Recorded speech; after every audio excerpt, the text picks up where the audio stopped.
હવે આપણે પુલ ઉપર આવી ગયા છે અને મિત્રો તમે જોઈ શકો છો દરિયાનો નજારો મસ્ત લોકેશન છે એક નંબર અને આપણો સંઘ આગળ હાલ્યો જાય છે અને આપણે નિરાયતના ધીમે ધીમે હાલ્યા જઈએ છીએ. હા જોઈ શકો છો તમે પવન ચક્કી એક સાથે કેટલી બધી છે અહીંયા મસ્ત વાતાવરણ છે મજા આવે છે. તો મિત્રો તમે જોઈ શકો છો અત્યારે આપણો સંઘ આગળ હાલ્યો જાય છે અને હું ને જયસુખભાઈ બંને સાથે છે. કેમ છે પવન કેમ આવે? પવન બહુ મસ્ત નજારો છે અને આવો સંગ તો કઈ નહીં મળે કે જે મોજ મસ્તી સાથે યાત્રા અને ભગવાનના ધામમાં પૂગવાનું, દરેક ધામના દર્શન કરતે કરતે હાલતું થવાનું અને સાથે મળીને બધાને એક સાથે મળીને યાત્રા કરવાની. આવી યાત્રા જિંદગીમાં ક્યારેય નહીં થાય. આવો અમારી સાથે. જય દ્વારકાધીશ. મજા કઈ આવે? અરે એક નંબર, કઈ ઘટે નહીં એમ. ઠાકડો લાગે એમ તમને લાગે કઈ પોરબંદર પીક્યા? કોઈ વસ્તુ નહીં, કોઈ વસ્તુ નહીં. કહેવાય ને દ્વારકા દાદાની દયા. અને આ જોઈ શકો છો આગળ શું નામ છે આ ભાઈ? આપણા મિત્ર મંડળ. હા, આપણો મિત્ર મંડળ મુરલીધર ગ્રુપ. તમે બોલો યાર. હા, અમારું મુરલીધર ગ્રુપ. જય મુરલીધર. આના વિશે શું તમે કહેશો? આ પવન ચક્કી વિશે. પવન ચક્કી છે ઇલેક્ટ્રિક પાવર માટે થઈને પવન ચક્કી છે અહીં રાખવામાં આવી છે. એક પવન ચક્કી છે ને 37 કરોડ રૂપિયાની છે પ્રકાશભાઈ. હા, એક પવન ચક્કી પાછળ 37 કરોડ નો ખર્ચો છે. ગુજરાતને લાઇટ પૂરી કરવા, વિદ્યુત પૂરી કરવા માટેના પવન ચક્કી છે. મતલબ એમાં તેને દૂધ પણ થાય. વિદ્યુત માંથી દૂધ પણ થાય છે. જય દ્વારકાધીશ. જય મુરલીધર. અમારો મુરલીધર ગ્રુપ. જય મુરલીધર. મનુભાઈ કહો બે શબ્દ. બસ દાદાની દયા. હા, તમને ઠાકડો લાગે કે નહીં? આવો સંગ ક્યાંય નહીં મળે. કેમ? દાદાના ફૂક મારતા જાય. તમને કઈ વાંધો નહીં. કોઈ નહીં. તમે જોયો શહેર જોઈને જયસુખભાઈ ને વાંધો હોય ને તો બે એરફોન કાનમાં નાખીને પછી સાઈડ કાપો. ઈ પછી એરફોન મારી પાસે છે, ગગનથી ચાલુ કરતો ને જોડે રાખો. જય મુરલીધર. અરે આ બાજુ કોઈ વિચાર છે તમે લેવાનો તો મને કઈ એવું નથી. આપણે અહીંયા આપણે જોતા જઈએ. આપણે તાલુકા મારી દરિયા બાજુ કઈ એવું લાગે તો એમને ખારા પટ્ટામાં આપણે વાળી દઈએ. ભાવ ઓછો હોય ને, ભાવ ઓછો હોય એટલે એમ જ ને એવું હોય તો આ જગ્યાએ પડી ને એ આપણે વાળવાની છે. તમારું વાણિયાને રીંગણા જ થાય કે રીંગણા કરે કે રીંગણા જ કરાય પૂરા. બીજું કઈ ન કરે. બીજું કઈ ન કરે. અંદાજે આપણે પવન શક્તિમાં કેટલો ખર્ચો આવે? આપણે બધું જોઈ 36 કરોડ. એક પવન શક્તિ. એમાં હું અંદર હું આવતું હોય આ જે ઓલું માથું આવે એમાં હું આ પાણી કે નહીં વાત થઈ હતી કે પાણી નહીં. પાણી માટે અલગથી બીજી પવન ચક્કી નાખવી પડે. આમાં ખાલી જનરેટર આવે. જમીનની અંદર પાણી આપણે અર્થિંગ ગેજ સુવાઈ જાય કે નહીં એવું કઈ ન હોય. તો આપણે જમીનમાં નાખ્યું હોય તો એનું શું કરવાનું? જમીનમાં નાખો તો અહીંયા જનરેટર છે, ત્યાંથી છેડા પોગાડે. ખેવાનું ક્યાં પવન થી હાલ છે. પાણી ખેવાનું ક્યાં? બધા આપણે નાડા બાંધીને ખેસવું ન પડે ને. નહીં ક્યાંક એકાદું પાતળું પકડીને ફેરવવા પડે. ના એમ તો માહિતી જયસુખભાઈ પાસે પૂરી છે, ગમે એ પૂછીએ. તો મિત્રો તમે જોઈ શકો છો મળીએ છે આગળ. હવે જયસુખભાઈ ને કઈ બોલવું? જય દ્વારકાધીશ. મુરલીધર ગ્રુપ. જય મુરલીધર. જય મુરલીધર. મિત્રો જો અમારા સંઘની અંદર કેટલી સેવાઓ કરે છે.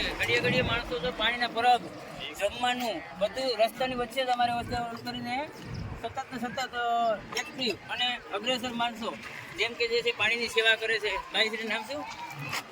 વિમલભાઈ. જય મુરલીધર. કેવું ને બસ આવી રીતે સેવા કરતા રહે છે. પાણીનું પરબ બધું ચાલુ જ છે. આ બધા યાત્રાળુ બધા એક સાથે મળીને જય મુરલીધર. જય મુરલીધર. જય દ્વારકાધીશ.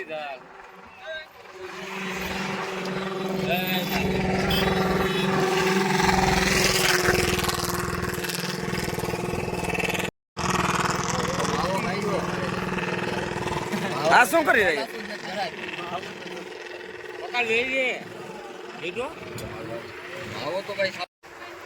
જય દ્વારકાધીશ.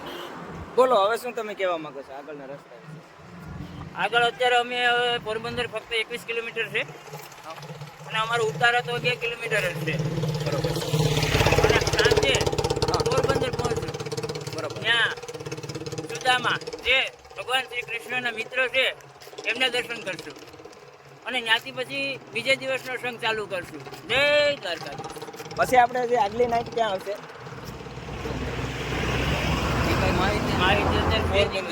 એટલે તમે આ પહેલા વહેલા આવે છો? હા, મારો પહેલો વહેલો સંઘ છે આ. તો આ સંઘ આપણે ક્યારનો ચાલે છે? સંઘ આપણે ચાલુ છે હોળીના બીજે દિવસે. એમ નહીં, આપણે આજે આ સંઘ જે દાદા લઈ જાય છે એ આપણે કેટલા સમયથી ચાલુ છે? એ સંઘ છે એ 1998 થી ચાલુ છે. બરોબર છે. સતત દર વર્ષે જાય છે. આજે કમસે કમ 24-25 વર્ષ થાય. દાદાનું કહેવાનું છે, ગોવિંદ દાદા જે છે એ 25 વર્ષથી એમ કહે છે કે અમે સંઘ લઈ જાય છે. અને શરૂઆતમાં તો લારી ઉપર લઈ જતા હતા. બરોબર છે. હા, કે જ્યારે બધી સામાન છે લારીમાં નાખી અને લઈ જતા હતા. 2 જણાથી શરૂઆત કરી હતી.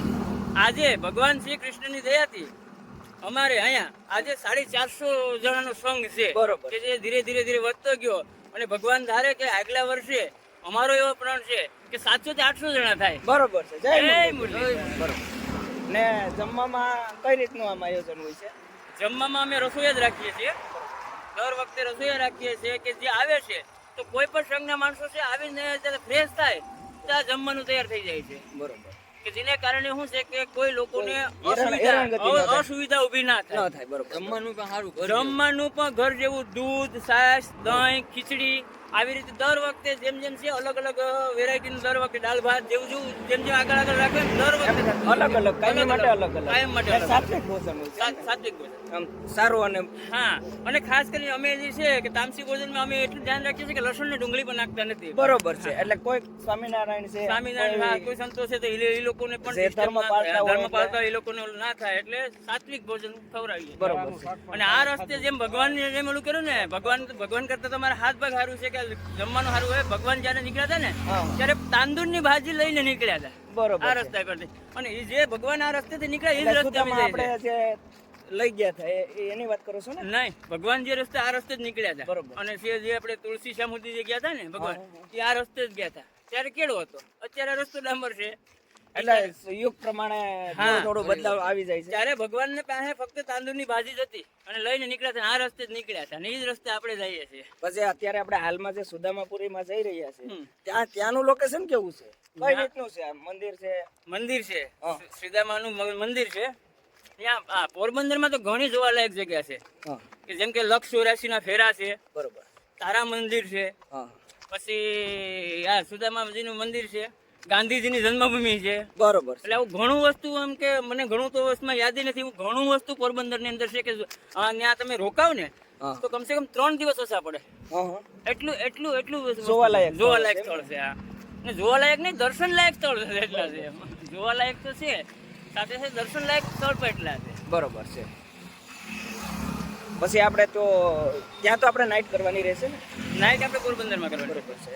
પછી આપણે ત્યાંથી આગળ નીકળીએ. આગળ નીકળશું. હવે આગળ જે આપણા ગોવિંદભાઈ છે જણાવશે ક્યાં રોકાવાનું છે, શું છે. બરોબર છે. ત્યાં ગોવિંદ બાપા જે છે આ સંઘના સંચાલક છે ને? સંચાલક છે. હા. બરોબર છે. એટલે ગ્રુપ પણ બહુ મોટું હશે જે આ કાર્ય કરી રહ્યા છે. હા, કારણ કે એક વ્યક્તિનું તો કોઈ કામ જ કામ નથી. નથી. બરોબર. એમાં બધાને સહયોગ ધીરે ધીરે આપવો જ ધીરે પડે બધાને થોડો પોતપોતાની રીતે. હા. એટલે હવે કઈ તમારે આગળનો ના, ના. જે કાર્યક્રમ હશે અમને જે આગળ અનુભવ આપતા રહેશો. હા, આપતા રહેશું. હા. બરોબર. જય મુરલીધર, જય દ્વારકા. થોડો ઉતારો આવી ગયો છે. મસ્ત લોકેશન છે, એક નંબર. સાંયો પણ સારો છે, હુવાની મજા છે. જો આપણી પલટન આગળ હાલી જાય છે. મુરલીધર ગ્રુપ, યુવા ગ્રુપ. હારું પણ એક નંબર છે. સાંયો પાણી જોવો તો ખરા. હા, જો તો ફૂલ ઝાડ એમ સુવિધા છે, મસ્ત છે. જય દ્વારકાધીશ મિત્રો. જો 3 વાગ્યાનો બ્રેક પડ્યો અને જો લસ્સી ને પીવાનું ચાલુ છે. આખા સંઘને લસ્સી આવી છે, લસ્સી પીએ છે. અને વધારે મનુભાઈ આપણે કે છે. મનુભાઈ બસ હવે વિરામ લીધો છે, હાલતા હાલતા. કેમ મજા કેમ આવે? આપણે પૂરી કરવાની છે કે નથી કરવાની? થઈ જશે. હવે તો કેને ખબર? અરવિંદભાઈ ને પૂછો. બે તો લીધી, હવે હજી બે હજી આ રાઉન્ડ લેવાનો છે બાકી. બે પીધી તો આવી બે હજી બે પીડી કેમ થાય ભાઈ? પી જા છું. નહીં ભાઈ, આ હવે નહીં.